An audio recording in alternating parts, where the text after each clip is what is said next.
प्रधानमंत्री नरेंद्र मोदी के जन्मदिन के अवसर पर आमदार प्रताप सरनाईक ने स्वच्छता अभियान के तहत प्रेस कॉन्फ्रेंस की है। आइए जानते हैं पूरा मामला।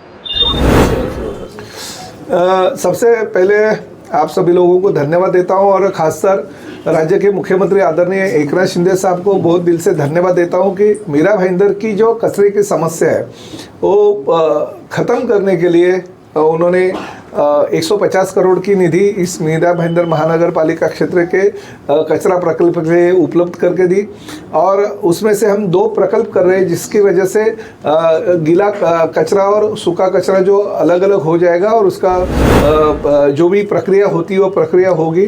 साथ में 20 टोगो वैन हम लोग ले रहे हैं। तो टोगो वैन के माध्यम से गीला कचरा जो है उसमें डालने के बाद तुरंत 7 दिन के बाद में जो खत है वो मिलेगा और वो खत का विनियोग हम महानगर पालिका क्षेत्र में फूल पौधे और जो गार्डन्स है वो गार्डन को वापर सकेंगे। कुछ तो इतना खत ज़्यादा पैमाने पे उपलब्ध होगा कि प्राइवेट सोसाइटी के गार्डन में भी हम वो महानगर पालिका के माध्यम से मुफ्त दे सके, या शायद महिला बचत गट जो हमारी है, महिला बचत गट के माध्यम से 1-1 किलो 2-2 किलो की बैग हम उनको बना के वो भी लोगों को बेच सकते हैं। ऐसा हमारी विचारधारा और उस माध्यम से हम खर्चा करें। तो ये 20 टोगो वैन हो गई और साथ ही में हर सोसाइटी, हर इमारत और हर चाली में हम लोग 2-2 डस्टबिन दे रहे हैं। जो गीला कचरा अलग होगा, सूखा कचरा अलग होगा।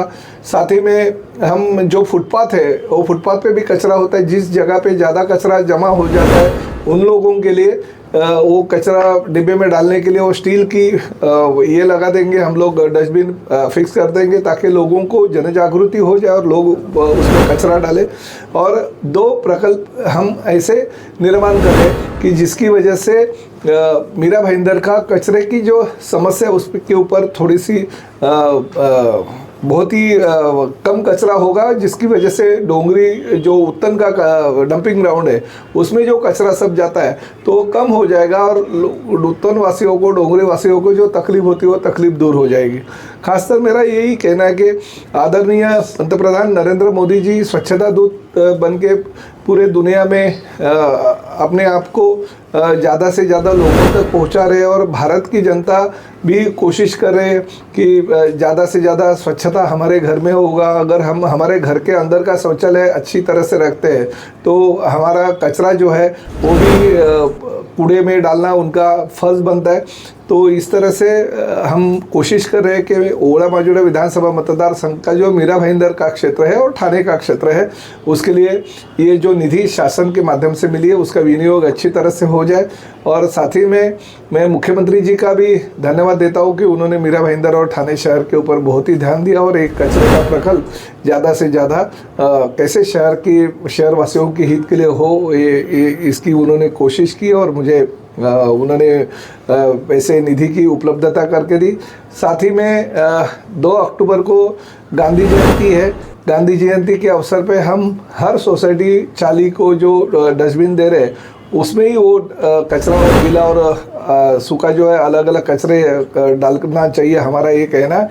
उस माध्यम से हमारे पदाधिकारी हर सोसाइटी और चाली में जाएंगे और जन जागृति करने की कोशिश करेंगे। एक बात सही है कि लोगों में जितना हो सके उतनी जन जागृति होनी चाहिए, उतनी नहीं है, फिर भी हम कोशिश करेंगे ज़्यादा से ज़्यादा लोग इसमें इन्वॉल्व हो जाए और अपना पार्टिसिपेट वो लोग ले पाए। सर, आपकी योजना अच्छी है लेकिन जब अमल की बात आती है तो हो नहीं पाता, अधिकारी मनपा उसके ऊपर अमल पूरी तरीके से कर नहीं पाती। दूसरा सवाल ये मेरा कि इसी सफाई से रिलेटेड जनता का टैक्स के पैसे से गीता जैन ने 10 कॉपलर मशीन यानी सफाई यंत्र दी थी, वो आज मार्केट से गायब है। इस तरीके की स्थिति आपके भी इस प्रोजेक्ट की ना हो, इसके लिए आप क्या उपाय योजना करने वाले हैं? देखिए, मैं लोक प्रतिनिधि के तौर पे अभी तक जो प्रोजेक्ट मैंने किया है वो सक्सेस करके दिखाया। 15 साल से मैं इस शहर का लोक प्रतिनिधि हूँ और 15 सालों में बहुत ही जितने हो सके मीरा भाईंदर शहर ने सोचे नहीं थे उतने ज़्यादा विकास के प्रकल्प मैं लेके आया। मीरा भाईंदर शहर के लोगों ने कभी कैशलेस हॉस्पिटल का सपना नहीं देखा था, वो पूरा कर दिया। मीरा भाईंदर शहर के लोगों ने कभी ऑडिटोरियम का सपना नहीं देखा था, वो पूरा हो गया। मीरा भाईंदर शहर के लोगों ने बाला साहब ठाकरे कला दालन का निर्मित का प्रस्ताव जो मैंने रखा था उसके बारे में सोचा नहीं था, वो भी कर दिया। तो लोक प्रतिनिधि के तौर पे कुछ हर चीज़ में तकलीफ़ें आती रहती है, मगर वो तकलीफ़ों को दूर करके हम आगे जाना चाहिए। और ये प्रकल्प देखिए, लोक प्रतिनिधि के तौर पे मेरी जिम्मेदारी है, मैं महानगर पालिका के अधिकारी और कर्मचारियों को वो चीज़ राज्य शासन के माध्यम से उपलब्ध करके दो। लोक प्रतिनिधि का सुबह शाम जाके ये मेरा जो मैंने संकल्प लिया है या जो मैंने टोगो बयान दिया है, मैंने डस्टबिन दिया है, मैंने जो कचरे प्रकल्प के लिए पैसा है, तो वो सुबह शाम तो मैं देखने जा नहीं सकता है। तो ये अधिकारियों की जिम्मेदारी होती है, उन्होंने इसके ऊपर अमल करना चाहिए, ध्यान देना चाहिए। मगर एक बात सही है कि ठाणे में टोगो बयान की संकल्पना जो है बहुत ही अच्छी तरह से निभाई जा रही है और अच्छे प्रकल्प ठाणे में जो हम लेके आ रहे हैं वो अच्छी तरह से चल रहे हैं। मीरा भाईंदर भी शहर पीछे नहीं होना चाहिए, इसलिए मैंने ये प्रकल्प लाया। और 150 करोड़ रुपए की जो राशि होती है वो छोटी नहीं है, वो राशि के माध्यम से, और मेरा अगर ओला माजरा विधानसभा मतदार संघ में अगर शून्य कचरे की मुहिम मैं गांधी जयंती के अवसर पे अगर कर रहा हूँ तो लोगों का प्रतिसाद भी मिलना उतना ही ज़रूरी है। सर, नगर सेवक निधि से इससे पहले भी डिस्ट्रीब्यूशन हुआ था सोसाइटियों को डस्टबिन का, पर जो क्वालिटी थी वो इतनी खराब थी कि कहीं 1 महीने में, कहीं 2 महीने में और 3 महीने में तो हर डस्टबिन टूट गई। तो हमारी क्वालिटी कैसी रहेगी? अभी देख लीजिए नीचे, तो आपको लेके आया हो, आप चेक कर लीजिए क्वालिटी उसकी। प्रेस कॉन्फ्रेंस से मिली जानकारी के हिसाब से आप देख सकते हैं, ये जो डस्टबिन है ये सोसाइटी के लिए उपलब्ध कराया जाएगा। और इसके बाजू में जो आप ये डस्टबिन देख रहे हैं ये पब्लिक प्लेस पे होगा, जो कि चौराहा, जहाँ पे आप आगे आने वाले समय में आप उसे देख सकते हैं।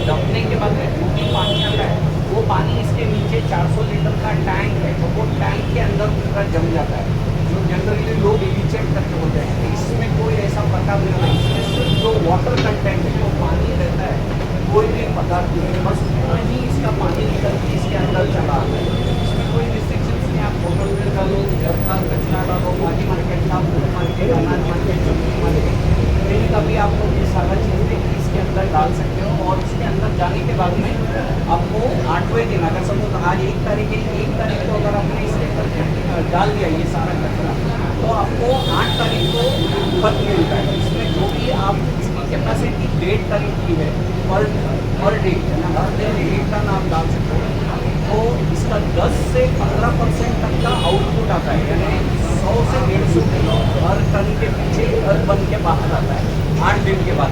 इसके अंदर थर्मोफिलिक बैक्टीरिया है और ये पूरी टेक्नोलॉजी पेटेंटेड है। ये इंडिया में पहली बार हो रहा है, जो आमदार प्रताप सरनाइक साहब के कॉन्स्टिट्यूंसी में हम दे रहे हैं। और ये 1 साल से थाना कॉर्पोरेशन में चल रहा है। थाना म्यूनसिपल कॉर्पोरेशन को ऑलरेडी सबमिट किया, मीन्स दे दिया है, हैंड ओवर किया है, बहुत सक्सेसफुली पूरे सब जगह पे ऑपरेशन चालू है।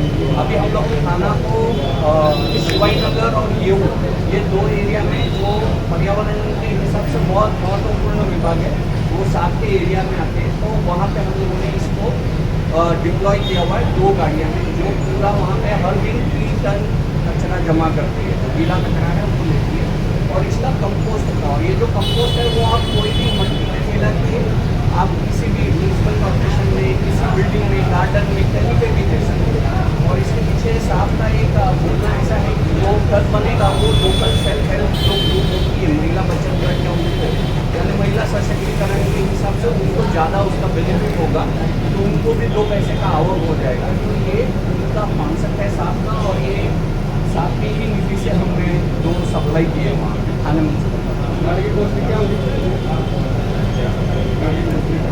बॉडी की कॉस्टिंग लगभग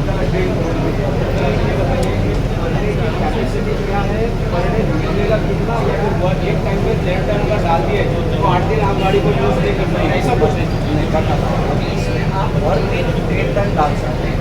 जब आज आपने अगर सब 1 टन डाल दिया तो 1 टन में से लगभग 400 लीटर के जितना पानी निकल जाता है, क्योंकि ये जो ऑर्गेनिक सब्सटेंस है उसमें पानी होता है, वाटरी कंटेंट बोलते हैं, जो मॉइस्चर होता है वो लगभग 60 to 70% के आसपास होता है। आप क्या डाल रहे हो, आप फ्लैश डाल रहे हैं, मांस डाल रहे हो, वेट डाल रहे हो, हड्डी डाल रहे हो, हर एक में अलग अलग, मतलब 60 से 70% के बीच में उनका इसके अंदर वाटर कंटेंट होता है। तो वो वाटर कंटेंट निकलने के बाद ये अंदर चला जाता है। आज आपने 1.5 टन डाला, फिर 1.5 टन डालेंगे, परसों फिर डालेंगे। एक बार ये गाड़ी काम पे चालू होने के बाद तो इसको कोई छुट्टी नहीं होता जब तक मेंटेनेंस नहीं होता। महीने में एक दिन इसका मेंटेनेंस हम लोग बन रहे हैं, बाकी इसे नहीं काम है। और हर दिन इसमें जो भी डालेंगे तो खाली पहले 8 दिन आपको कंपोस्ट में मिलता है। 9वें दिन से आपको हर दिन 100 to 150 kg यानी पर टन के हिसाब से, यानी 200 से 250 किलो के आसपास आपको खत मिलता है। खत बढ़ने के लिए कल्चर डालने में इसके अंदर ऑलरेडी थर्मोफिलिक बैक्टीरिया है, वो हमारे ट्रीटमेंट है, वो ऑलरेडी इसमें डाले हुए हैं। वो भी कॉलोनी होते हैं, कुछ बिलियंस ऑफ बैक्टीरिया होते हैं इसकी कॉलोनी के अंदर ऑलरेडी है। और इसको पूरा IIT का पेटेंटेड टेक्नोलॉजी है, सादा करके सोलर उससे हीट रिकवर करके गाड़ी के अंदर ही लेते हैं, जिससे कि जो अल्टरनेट एनर्जी है वो जो पर्यावरण पूरक होना चाहिए, तो उसका यूज कम होने के लिए ये दिया हुआ है। और सादा टेक्नोलॉजी जो है वो सोलर रेडिएशन जो है वो एब्जॉर्ब करके उसका हीट कन्वर्ट करके गाड़ी के अंदर रखता है। जब हमको ज़रूरत होता है तो उसके अंदर हम लोग छोड़ देते हैं। तो यानी क्या है कि अंदर का जो मॉइस्चर है वो मॉइस्चर कंटेंट नेचुरली जितना कम कर सके वो कर सके। ये पूरा एरोबिक है, यानी इसमें बास नहीं, इसके अंदर अभी भी काफ़ी कचरा है, यानी जो प्रोसेस किया हुआ है। कल भी इसमें बहुत सारे गंदल विसर्जन का बहुत सारा निर्माल्य भी आया हुआ है, तो उसमें ये सारा चीज़ को कोई प्रॉब्लम नहीं है। यानी आप सब लोग अभी खड़े हैं, कोई बास नहीं आ रहा है, कोई बोलेगा नहीं कि ये कचरे की गाड़ी है। ओके चल अभी डेमो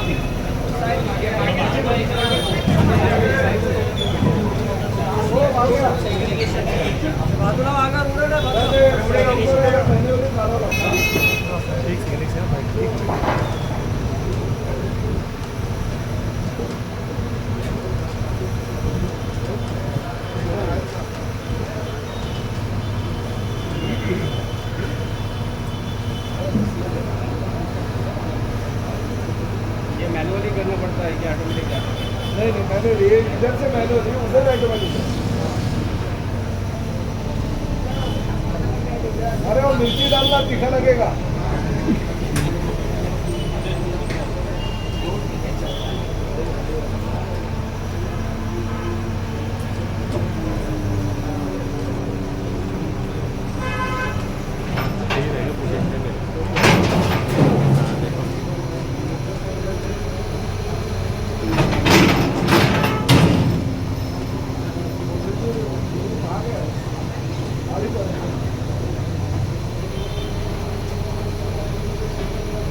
ये अभी इसके अंदर चला गया, उसके आगे इसको स्क्रू प्रेस प्रोसेस है, स्लीडिंग है, और उसके अंदर उसके आगे बायोडाइजेस्टर में चला जाता है, जहाँ पे इसका खत बनने की प्रक्रिया चालू होती है। अरे खत असेल ना, खत है, खत वजन कोई असं खत पडतं ते दाखवा ना।